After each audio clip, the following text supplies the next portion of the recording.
Vous rêvez de planter un mimosa dans votre jardin. Cet arbre à fleurs jaunes, certainement le plus bel arbre à fleurs de l'hiver. Souvent, le premier arbre à fleurir au jardin. Il prévient en quelque sorte du début du printemps, même si l'hiver n'est pas encore fini. Mais vous avez entendu dire qu'il craint le gel. Pouvez-vous réussir cet arbre dans votre région? Pouvez-vous en planter un proche de votre maison? Ou y a-t-il un risque avec les racines? D'autant plus que vous avez entendu dire qu'il peut être envahissant. Dans ce sujet, je vous dis ce que vous devez savoir sur le mimosa. Vous allez voir que ils n'ont pas tous la même résistance au gel. Tous ne fissurent pas les fondations des maisons et tous ne sont pas invasifs. Bonjour, je suis Maude, je suis paysagiste et la créatrice du blog Aménager son jardin.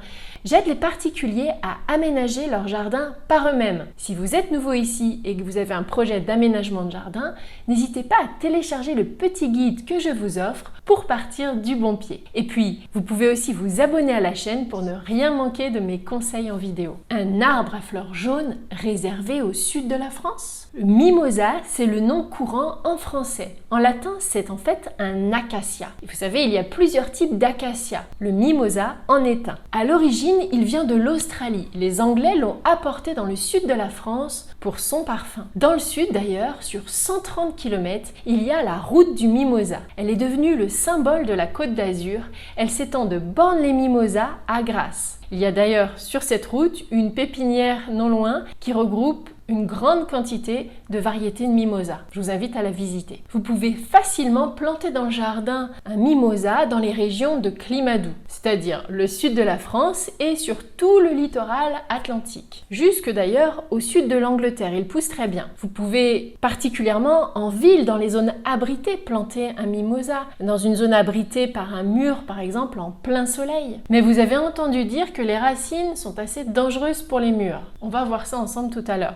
Dans toutes les autres régions, je vous conseille de planter un mimosa plutôt en pot. Comme ça, vous pourrez le rentrer l'hiver. Vous pourrez le rentrer soit dans une serre, dans une véranda non chauffée, ou encore dans un garage avec une fenêtre si vous avez. Je vais vous expliquer à suivre comment réussir sa plantation, donc restez bien avec moi jusqu'au bout. Un arbre à pompons jaunes au cœur de l'hiver. Donc la majorité des mimosas ont une floraison hivernale, une floraison au cœur de l'hiver qui est vraiment somptueuse. Cette plante fleurit à contre-saison. Elle fleurit peu de temps, 3 à 6 semaines par an. Un mois en moyenne, on va dire. Mais la floraison est vraiment exceptionnelle. Vous pourrez l'observer généralement soit de décembre à mars, suivant les saisons. Une magnifique floraison en pompons, des pompons jaunes d'or. Des petites fleurs jaunes dorées en grappes. Une très belle fleur et aussi un feuillage pour faire des bouquets. Qui ne s'est jamais arrêté sur le bord de la route pour faire un bouquet de fleurs de mimosa? En tout cas, moi, c'est ma Madeleine de Proust. Je sais pas vous, mais elle représente le soleil au cœur de l'hiver. Et puis son parfum. Ces fleurs ont un parfum vraiment inoubliable. Un petit arbre coloré à croissance rapide. Cet arbre a un feuillage persistant. Si vous le plantez dans le jardin, il peut même servir de brise-vue. Donc vous pouvez le planter en haie contre les vis-à-vis, mais il est aussi vraiment majestueux en isolé au milieu du jardin. Les variétés les plus connues ont un feuillage fin comme des feuilles de fougère. En plus, il est à croissance rapide. Il peut être même envahissant parce qu'il a tendance à drageonner. Il pousse quand même d'1 mètre par an. Donc c'est un arbre qui atteint rapidement 3 à 8 mètres de haut environ. Mais rassurez-vous, ils ne sont pas tous drageonnants et pas tous envahissants. Je vais vous expliquer ça. Vous pouvez aussi faire de très beaux contrastes de couleurs. Des contrastes intéressants, vous allez voir, entre le feuillage et la floraison. Réussir la plantation de ce bel arbre à fleurs jaunes. Donc si vous habitez dans une région à climat doux, vous pouvez facilement le planter dans le jardin, en pleine terre. Dans ce cas, plantez-le plutôt au printemps, après les gelées. Je vous conseille aussi d'ajouter du sable à la plantation si vous avez une terre à tendance argileuse. Vous pouvez donc bien mélanger votre terre à du sable pour que votre terre soit plus drainante parce que le mimosa aime les terres bien drainées, voire sèches. Il supporte très bien même les sols pauvres. Plantez-le surtout en plein soleil, au moins du soleil la moitié de la journée. Et puis c'est un arbre qui est bien résistant à la sécheresse. Abritez-le des vents, prévoyez un bon tuteur à votre arbre. Plantez-le d'ailleurs pour l'abriter idéalement le long d'un mur, au soleil. Si vous choisissez d'ailleurs la bonne variété de cet arbre à fleurs jaunes, nous allons le voir tout à l'heure, il n'y aura aucun risque. Un mimosa en pot pour les régions les plus froides. Vous pouvez le planter en pot. Il faut que vous ayez de quoi l'hiverner. Donc si vous habitez dans le centre ou dans l'est de la France, il faudra le planter en pot. Il faut que vous ayez un endroit pour le rentrer l'hiver. Donc en pot, plantez-le dans de la terre végétale, c'est-à-dire de la terre de jardin toute simple, parce qu'il n'aime pas trop les terreaux trop riches. Sachez par contre qu'il demande de l'arrosage toute l'année et ça c'est vraiment important si vous voulez le réussir. Arrosez-le un peu tous les jours en été si vous l'avez en pot. Il a besoin de plus d'eau en pot, faut savoir par exemple qu'un olivier. Il apprécie un sol frais particulièrement pendant sa floraison. Prévoyez aussi un bon drainage au fond du pot, ça c'est essentiel. Donc mélangez de la terre végétale avec un peu de terre de bruyère, pourquoi pas. Et puis l'hiver, donc le rentrez dans une pièce lumineuse non chauffée artificiellement et vous l'arroserez une fois par semaine au moins. Les différentes variétés de cet arbre à fleurs jaunes.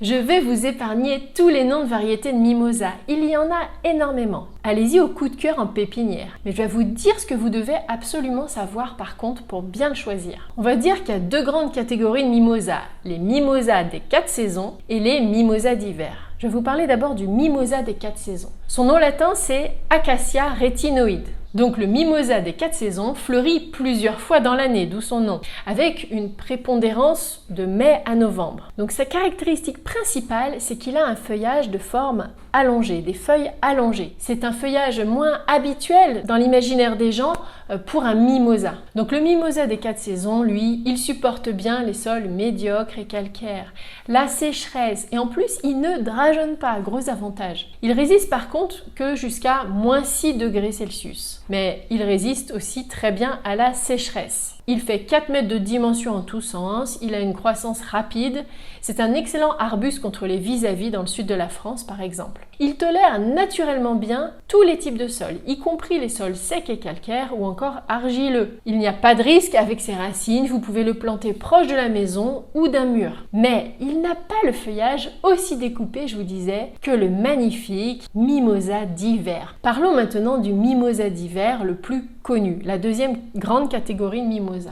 Alors mimosa d'hiver, c'est tous les acacias delbata, le plus commun aussi dans les jardins, car il résiste mieux au gel. C'est celui-là qui a des feuilles très fines comme des fougères, d'une couleur vert vif ou autre, et une floraison précoce en février, une floraison jaune. Donc non seulement il a un beau feuillage, le mimosa d'hiver, mais il a aussi une autre grande qualité, il est plus résistant au froid. Un peu plus résistant au gel que l'autre, puisqu'il va jusqu'à -10 degrés Celsius. Mais le mimosa d'hiver a quelques défauts sous sa forme naturelle et sauvage. Les voici. Il est invasif, c'est une plante très drageonnante qui, même lorsqu'il gèle, repart de la base. Il est considéré d'ailleurs comme une plante invasive. On ne peut pas planter grand-chose dessous. Il ne supporte pas bien les terrains calcaires. Si vous avez un mimosa d'hiver sous sa forme sauvage, dans votre jardin déjà, ou si vous prévoyez d'en planter un, il faudra absolument mettre un antiracinaire. Le même principe que pour limiter la propagation des bambous. D'ailleurs, je vous mets le lien d'un article à ce sujet. Le mimosa d'hiver sous sa forme naturelle a un système racinaire superficiel. Donc, il faudra plutôt le planter loin de la maison et des canalisations, de préférence. Mais sauf si,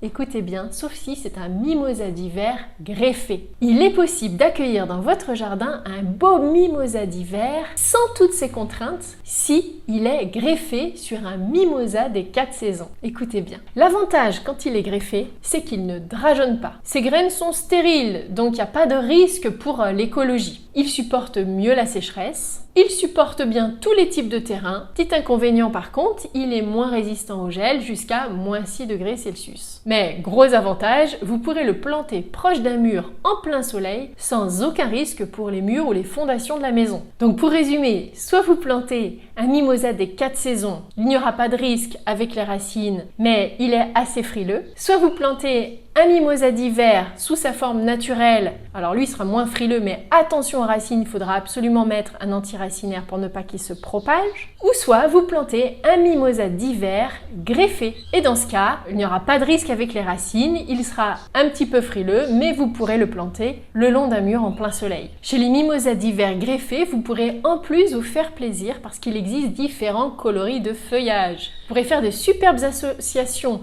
avec la couleur du feuillage, qui peut être pourpre, qui peut être bleu, qui peut être vert clair. Et ça contraste joliment donc avec la floraison jaune de cet arbre. Sachez aussi qu'il existe diverses tailles et formes de l'arbre mimosa. Il existe des arbres greffés qui ont une tendance pleureur. Il y a aussi des mimosas rampants. Enfin, vous voyez, il y a plein de variétés qui ont été développées par les pépiniéristes. Entretien de votre arbre à floraison jaune-or. L'entretien, il est simple. Vous pouvez le tailler après floraison si besoin. Pour le protéger du gel, moi ce que je vous conseille, c'est déjà de le planter au bon endroit dans le jardin et de mettre un paillage épais de copeaux de bois jusqu'au point de greffe si vous prenez un mimosa greffé. Puis s'il gèle malheureusement, il ne faudra pas l'arracher trop vite car il peut repartir de la base si ce n'est pas un mimosa greffé que vous avez planté. Dites-moi dans les commentaires si cela vous a donné envie de planter ce bel arbre à fleurs jaunes dans votre jardin. Si vous aviez déjà un mimosa, quelle est votre expérience? Résiste-t-il bien au gel chez vous? À bientôt pour le prochain sujet pour vous aider à aménager votre jardin.